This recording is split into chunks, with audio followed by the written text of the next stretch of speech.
Hey guys, welcome to the channel. This is Pitch. I have just recorded this entire video without pressing record, and this won't be the first time you've heard me say this. I'm just not getting it. I'm just not getting that record button at all. So what are we doing today? We are going over the FAQ, which will be something familiar to people who are members of my Discord. I keep track of common questions and I keep the answers there for early access. So I want to wrap that all up into a video today. So let's get into it. The first question is, why do I choose CI over low life, or why should you choose CI over low life? So it's going to be very difficult for me not to read these notes because I've just typed them up. So CI is overall the most optimal route for aura stacking minions, but it does come at a greater expense. Not significantly more expensive to get going, but certainly more expensive to get to end game and min-max for sure. Low life is generally cheaper, but it's quite a big diversion because you need to gear up all of your gear with chaos resistance.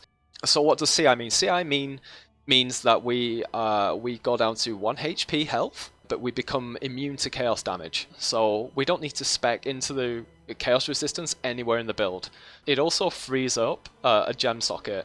So as an aura stacker, we need as many as possible, and we don't need to use arrogance, what used to be blood magic. We don't need to use that in the build at all, so we can gain an extra gem socket there. It also means that we don't need to use the Prism Guardian shield, which is, I think, round about the only shield that a low life build would use and is required. So we can actually use both weapon slots for actual weapons and not require a shield at all. The last thing is that the Sakawal's Nest chest that we use, it greatly boosts our mana reservation and also synergizes really well with the aspect of the avian buff that we use in the build.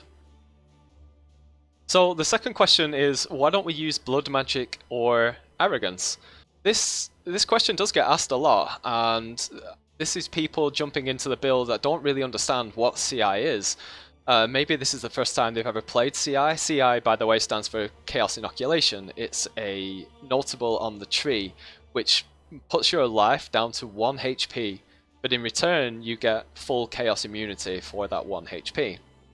So what Arrogance does, or what used to be Blood Magic, is it reserves your life pool instead of your mana pool, which allows you to run auras by reserving your life.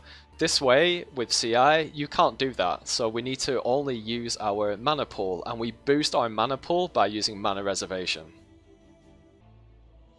Okay, question 3, this is a big one. I got asked this a lot in 3.13, and I still get asked this now in 3.14. So why do I use Clarity on the amulet? Isn't this useless for our build? Well, quite the opposite.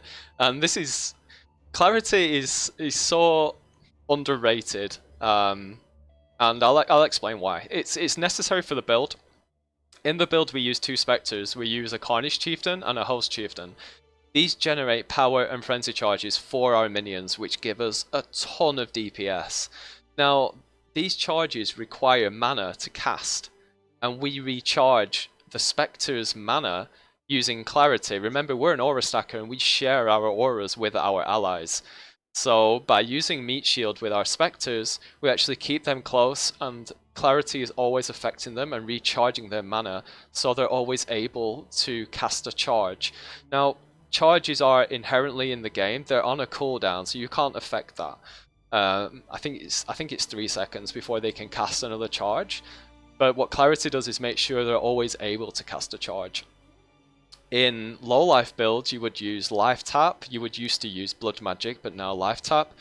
And what that does is that uses their life pool in order to keep casting charges, but you're reducing the life of your Spectres, so you need to find ways to recharge that life. So that's why Clarity is important for that element of the build. It also has other benefits, extremely useful benefits. So in the build we use a Watcher's Eye that grants us extra energy shield for our maximum mana pool whilst we're affected by Clarity. Now this gives you a ton of energy shield, like a lot.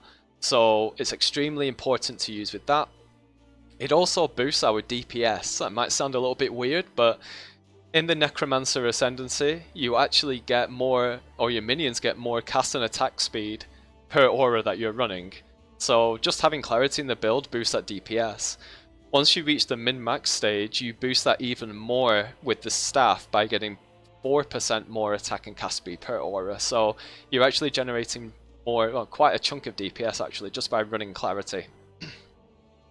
Apart from it affecting our minions, it also affects us, and we need to constantly be using Convocation, and it allows us to do that without needing a mana flask. One thing I want to touch on really quick is Vitality on the amulet. Yes, it is another option, but to be most efficient, we want to be using Divergent Vitality in the build, because that provides us with more DPS. So if you put Vitality on your amulet and then you use the Clarity gem, you'll never gain access to Divergent Vitality without swapping it out later. So it's just better to go for Clarity, which is best in slot, in your amulet. Question 4, how do I colour my Sakawal's Nest? So people who have bought a 10% mana reserved 6-link Sakawal's Nest, I've been asked this question so much. The easiest method for me, and I've done it live on stream a few times now, is to go to your crafting bench and spam at least 1 red socket. And just keep spamming that until you hit 3 reds and at least 2 blues. You'll most likely hit 3 reds, 3 blues. And then use the Harvest non-red to red craft to target one of those non-red sockets and change it over to red, and then you'll end up with your 4 red, 2 blue required setup.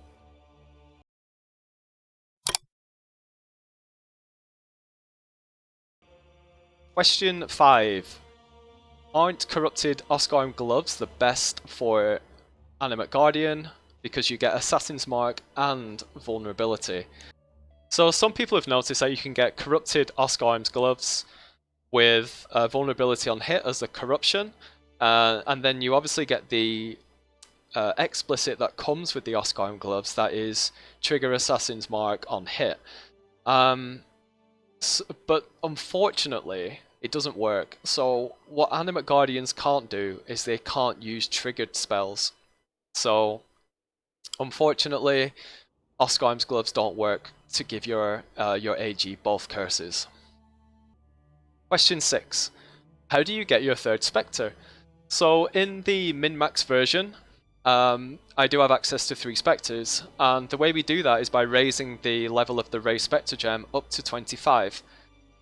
We do that by using a level 21 Ray Spectre, and then the Ascendancy gives you another +2 to minion gems, so that takes it to level 23. And then when you get to the min-max version and you use the staff, you also get another +2, which takes your Ray Spectre gem up to 25, and at that point you can raise your 3rd Spectre.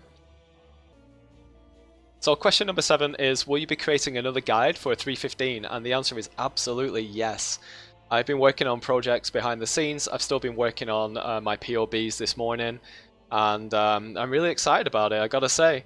I've learned a lot from this league. I league started the Carrion Golem Aura Stacker in 3.13, and I hit no hurdles. I maybe hit one wall along the way where I had to, sort of slow down, generate some currency to continue, but that was it. Generally, there were no issues. Now, this league, although it wasn't a problem for experienced players, using the term league starter, I've learned, is quite a dangerous thing, because even though I stated that it would cost at least 50 exalts to get it going in both the video and the description, just seeing the term league starter was enough for a lot of new players to jump in as well, feet first, and I need to be more careful about that. So what I'm going to do is I'm going to be focusing on budget for the beginner version. I'm not saying it's going to be dirt cheap, couple of exalts, I'm not saying anything like that. I don't usually deal in builds like that, but what I'm going to do is I'm going to focus on budget and then focus on a more tiered leveling system through campaign, mapping, endgame, min-max. So look out for that, I'm really excited about it. So question number 8 is something that I've been fortunate enough to have been asked more than a handful of times, so I wanted to include that, is how can we support you? And it's a great question. Free ways such as liking the video, subscribing to the channel, hitting the bell, commenting on my YouTube videos, it helps a lot. maybe just joining in on the Discord community.